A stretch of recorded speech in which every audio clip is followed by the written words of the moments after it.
नमस्कार विद्यार्थी मित्रांनो, लोकसत्ता यशस्वी भव या उपक्रमाअंतर्गत भूमिती या विषयाच्या पाठ्यपुस्तकाची ओळख आपल्याला गोसावी सरांनी नीट करून दिलेली आहे। पहिलं प्रकरण समरूपता याविषयी मार्गदर्शन करण्यासाठी मी विवेक पुराणी आपल्याशी संवाद साधत आहे। आपल्या सगळ्यांना माहिती आहे की गणितातल्या भूमितीतल्या मूलभूत संकल्पना या आपल्या स्पष्ट व्हाव्यात आणि गणिताचा व्यवहारामध्ये वापर करत असताना जी कौशल्य आपल्याला लागतात ती कौशल्य आपल्याला आत्मसात करावी, आपल्याला ती कौशल्य आपल्यामध्ये यावी हा उद्देश समोर ठेवून या पाठ्यपुस्तकाची या प्रकरणाची रचना ही केलेली आहे। उदाहरणार्थ आपल्याला त्रिकोणाचा पाया म्हणजे काय ही संकल्पना आधी आपली स्पष्ट होणं आवश्यक आहे। त्रिकोण ABC याचा पाया कोणता असा जर प्रश्न विचारला तर बाजू AB किंवा बाजू BC किंवा बाजू AC अशी उत्तर आपल्याला मिळतात, परंतु यावरून पाया ही संकल्पना स्पष्ट होत नाही। ज्यावेळी लंब दिला असेल त्या लंबाला संगत उंची आपण असं म्हणतो आणि मग जर बाजू BC वर लंब असेल तर बाजू BC ही पाया ठरते आणि AD ही त्याची संगत उंची ठरते आणि त्रिकोणाच्या तिन्ही बाजूंपैकी कोणतीही बाजू ही पाया असू शकते। जर त्याची संगत उंची दिली असेल तर ती बाजू पाया ठरते आणि यावरूनच आपलं सूत्र म्हणतात क्षेत्रफळाचं 1/2 पाया गुणिले उंची हे आपल्याला माहिती आहे। म्हणून पाया हा समजून घेणं आवश्यक आहे। त्रिकोणाच्या क्षेत्रफळांचं गुणोत्तर हे 1/2 पाया गुणिले उंची यांच्या गुणोत्तरा एवढं असतं। 1/2 समान आहेत आणि म्हणून पाया आणि उंची यांच्या गुणाकाराच्या गुणोत्तरा एवढं त्रिकोणाच्या क्षेत्रफळाचं गुणोत्तर असतं। जर पाया समान असेल तर स्वाभाविकच गुणोत्तर हे उंचीच्या प्रमाणात येईल आणि उंची समान असेल तर गुणोत्तर हे पायाच्या प्रमाणात येईल। या ठिकाणी आपल्याला पाया समान असणारे त्रिकोण ओळखणं आणि उंची समान असलेले त्रिकोण ओळखता येणं हे आवश्यक आहे। बऱ्याच वेळा आकृतीमध्ये आपल्याला उंची ही समजत नाही आणि मध्यगा ही समजत नाही। आपण मध्यगा आणि उंची या दोन संकल्पनांमध्ये बरेच वेळा आपली गोंधळ होऊ शकतो। मध्यगा ही मध्यबिंदूशी जोडलेली असते आणि उंची ही कोनाशी म्हणजे शिरोलंब 90 मापाचा कोन ही याच्याशी जोडलेली संकल्पना आहे। त्यामुळे मध्यगा आणि उंची याच्यातलाही आपल्याला फरक आपला स्पष्ट झाला पाहिजे। मग समान पाया आणि समान उंची असलेली त्रिकोणांची क्षेत्रफळ यांचं जर गुणोत्तर मांडलं तर स्वाभाविकच ते अंशात आणि छेदात समान संख्या आल्यामुळे 1 इतकं येईल हे आपल्याला माहिती आहे। पुढचं जे प्रमेय या प्रकरणात आहे जे महत्त्वाचं प्रमेय आहे प्रमाणाचे मूलभूत प्रमेय, त्याला थेल्सचं प्रमेय असंही म्हटलं जातं। या प्रमेयाचं विधान आपण काळजीपूर्वक अभ्यासलं पाहिजे। कारण असं आहे की बरेच विद्यार्थी हे विधान त्याची सिद्धता पाठ करतात, या विधानाचा व्यत्यासही आपल्याला आहे त्याचीही सिद्धता आहे ती पण पाठ करतात, परंतु परीक्षेमध्ये ज्यावेळी हे विधान दिलेलं असतं त्यावेळी त्या विधानाची ते प्रमेयाचं विधान आहे का व्यत्यासाचं विधान आहे हे न समजल्यामुळे सिद्धता नेमकी अदलाबदल करतात आणि त्या ठिकाणी आपले गुण हे कमी होऊ शकतात। म्हणून व्यत्यास विचारला आहे का प्रमेय विचारला आहे हे त्या विधानावरून आपल्याला ओळखता आलं पाहिजे आणि त्यानुसार आपली ही सिद्धता ही त्या ठिकाणी लिहिता आली पाहिजे। आपण गुणोत्तर मांडत असताना प्रमाणाचं मूलभूत प्रमेय लिहित असताना हे गुणोत्तर XR/RY XT/TZ हे आपल्याला नीट मांडता आलं पाहिजे। व्यत्यास लिहित असताना गुणोत्तर तेच आहे AD/BD EE/CE हे गुणोत्तर सुद्धा आपल्याला नीट लिहिता आलं पाहिजे। म्हणून प्रमाणाची प्रमेयाची सिद्धता आणि व्यत्यासाची सिद्धता ही आपण काळजीपूर्वक अभ्यास करून ती नीट लिहिता आली पाहिजे असं आपण बघितलं पाहिजे। अनेक विद्यार्थी त्याच्यामध्ये गोंधळ करताना आपलं जे गुण त्या ठिकाणी कमी होत असतात. या प्रमेयाचं उपयोजन 3 समांतर रेषांनी एखाद्या छेदिकेवर केलेल्या आंतरछेदांचं गुणोत्तर हे त्या 3 समांतर रेषांच्या दुसऱ्या कोणत्याही छेदिकेने केलेल्या आंतरछेदांच्या गुणोत्तरा एवढं असतं, हे एक उपयोजन आहे. आणि दुसरं, त्रिकोणाच्या कोनाचा दुभाजक त्या कोनासमोरील बाजूला उरलेल्या बाजूंच्या प्रमाणात उरलेल्या बाजूंच्या गुणोत्तरात विभागतो, असं दुसरं उपयोजन आहे. कोन दुभाजक ओळखता येणं हे या ठिकाणी आवश्यक आहे.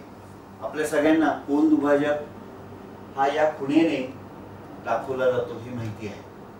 2 समान खुणा असतील तो किरण हा कोनाचा कोन दुभाजक असतो, ही संकल्पना आपली स्पष्ट झाली पाहिजे.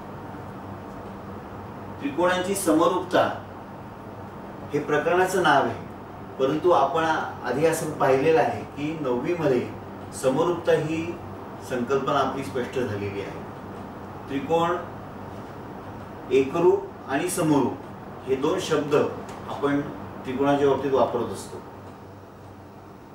या 2 शब्दांच्या मधला फरक आणि या 2 गुणधर्मांमधलं साम्य हे आपल्याला लक्षात आलं पाहिजे. एकरूपतेमध्ये त्रिकोणाच्या बाजूची माप ही समान आहेत, कोनांची माप ही समान आहे. आणि समरूपतेमध्ये कोनांची माप समान आहेत, परंतु बाजूंची माप समान नसतात, तर बाजूंचं गुणोत्तर समान असतं. एखादी आकृती समान दिसते पण ती सारखी नसते, त्याला आपण समरूपता म्हणतो. आणि समान दिसते आणि सारख्या मापांची असते, त्याला आपण एकरूपता म्हणतो. त्रिकोणाच्या बाबतीत या 2 संकल्पना आपल्या स्पष्ट झाल्या पाहिजे. म्हणून आपण एक विधान पाहतो की 2 एकरूप त्रिकोण हे समरूप असतात, पण 2 समरूप त्रिकोण हे एकरूप असतातच असं नाही. याच्यातला अर्थ हा आपल्याला समजला पाहिजे. या त्रिकोणाच्या एकरूपतेच्या समरूपतेच्या संदर्भात ज्या कसोट्या आहेत, या कसोट्या आपण इयत्ता 9वीच्या अभ्यासात अभ्यासलेल्या आहेत. आपल्या सगळ्यांना माहिती आहे, कोको कसोटी, बाकोबा कसोटी, बावाबा कसोटी. या कसोट्यांचा उल्लेख या पुस्तकात या प्रकरणात नाही, पण त्या कसोट्या आपल्याला येत आहे असं गृहीत धरून पुढची उदाहरणं आपल्याला त्या ठिकाणी सोडवायची आहेत. त्याच्याकरता सरावासाठी आपल्याला या ठिकाणी काही उपक्रम दिलेला आहे. त्यावरून त्या कसोट्यांचा आपल्याला रिकॉल किंवा त्या कसोट्या आपल्याला पुन्हा लक्षात आल्या पाहिजे. जर त्या आपल्याला पुन्हा माहीत नसेल तर पुन्हा आपण 9वीचं पुस्तक उघडून त्या नीट वाचाव्यात, म्हणजे आपल्या त्या संकल्पना स्पष्ट होतात. त्रिकोणाच्या समरूपतेचे जे गुणधर्म आहेत, 3 गुणधर्म आपल्याला माहिती आहेत: परावर्तनता, सममितता आणि संक्रमकता. हे गुणधर्म सुद्धा आपण 9वी मध्ये पाहिलेले आहेत. परावर्तनता याचा अर्थ आपण पाहतो की प्रत्येक त्रिकोण हा स्वतःही समरूप असतो. ही संकल्पना आपल्याला नीट समजली पाहिजे. आपण एकरूपतेबद्दल हेच गुणधर्म पाहिले. सममिततेमध्ये 2 त्रिकोण परस्परांशी समरूप असतात आणि संक्रमकतेमध्ये 3 त्रिकोणांची समरूपता ही आपल्याला तुलना त्याची केलेली असते. याचा उपयोग हा आपल्याला काटकोन त्रिकोणांच्या समरूपतेमध्ये केलेला दिसतो.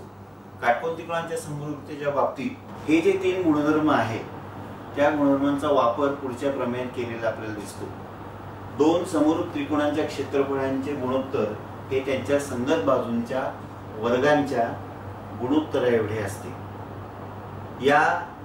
हे या प्रकरणातलं एक महत्त्वाचं प्रमेय आहे. बाजूंचा गुणोत्तर आणि त्याचा वर्ग, आणि हे गुणोत्तर क्षेत्रफळांचं गुणोत्तर आहे. याच्या सिद्धतेसाठी आपल्याला समरूपतेच्या या गुणधर्मांचा वापर केलेला आहे. आणि त्याचबरोबर याचप्रमाणे त्रिकोणांच्या क्षेत्रफळाचं गुणोत्तर हे मध्यकांच्या वर्गाच्या प्रमाणात असतं आणि त्रिकोणांच्या क्षेत्रफळाचं गुणोत्तर हे त्रिकोणाच्या परिमितीच्या प्रमाणात असतं. असे 2 वेगळे गुणधर्म या ठिकाणी पुस्तकात आपल्याला दिलेले आहेत. ते काळजीपूर्वक वाचणं आवश्यक आहे.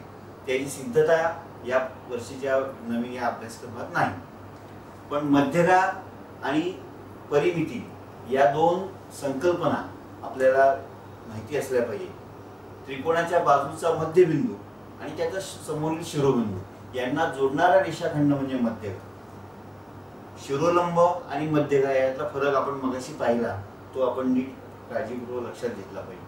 परिमितीमध्ये सुद्धा त्रिकोणाच्या 3 बाजूंची बेरीज आणि त्याचं गुणोत्तर हे क्षेत्रफळाच्या गुणोत्तरा एवढं असतं, अशा हा गुणधर्म या ठिकाणी आपल्याला दिलेला आहे. याचा उपयोग पुढच्या भागामध्ये जी काटकोन त्रिकोणाची समरूपता आहे, या काटकोन त्रिकोणाच्या समरूपतेमध्ये आपल्याला केलेला दिसतो.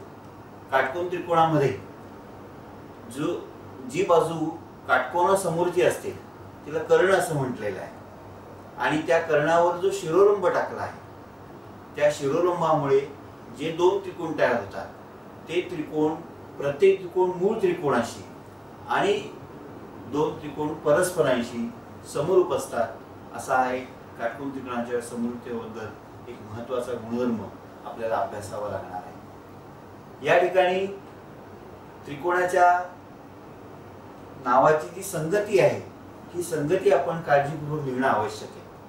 काटकोन तिन्ही त्रिकोणांमध्ये आहे आणि ज्या बिंदूशी काटकोन झालेला आहे तो बिंदू त्या ठिकाणी संगत दाखवता आला पाहिजे. एक कोण दोघांमध्ये सामायिक आहे, तो आपल्याला सामायिक करून ओळखता आला पाहिजे आणि मग तिसरा बिंदू हा आपण त्या संगतीप्रमाणे लिहिणं आवश्यक असतं. हे आपण नीट लक्षात ठेवलं तर समरूपता किंवा संगती लिहिण्यामध्ये आपली चूक होणार नाही. मूळ त्रिकोण आणि तयार झालेला त्रिकोण यांची जी संगती आहे, ही संगती आपल्याला नीट दाखवता आली पाहिजे. बरेच विद्यार्थी या ठिकाणी चुकतात असा अनुभव आहे आणि म्हणून ती संगती आपल्याला नीट दाखवता येणं आवश्यक आहे. त्यासाठी बिंदूंची संगती लक्षात घेणं आवश्यक आहे. यावरच आधारित पुढचा गुणधर्म आहे, तो आपल्या सगळ्यांना माहिती आहे, भूमिती मध्याचा गुणधर्म. काटकोन त्रिकोणामध्ये जो कर्ण आहे, त्या कर्णावर जो शिरोलंब टाकला आहे, त्या शिरोलंबाची जी लांबी आहे, त्या लांबीचा वर्ग हा त्या लंबामुळे जे त्रिकोणाचे कर्णाचे 2 भाग झालेले आहेत, त्या भागांच्या लांबीच्या गुणाकाराच्या एवढा असतो.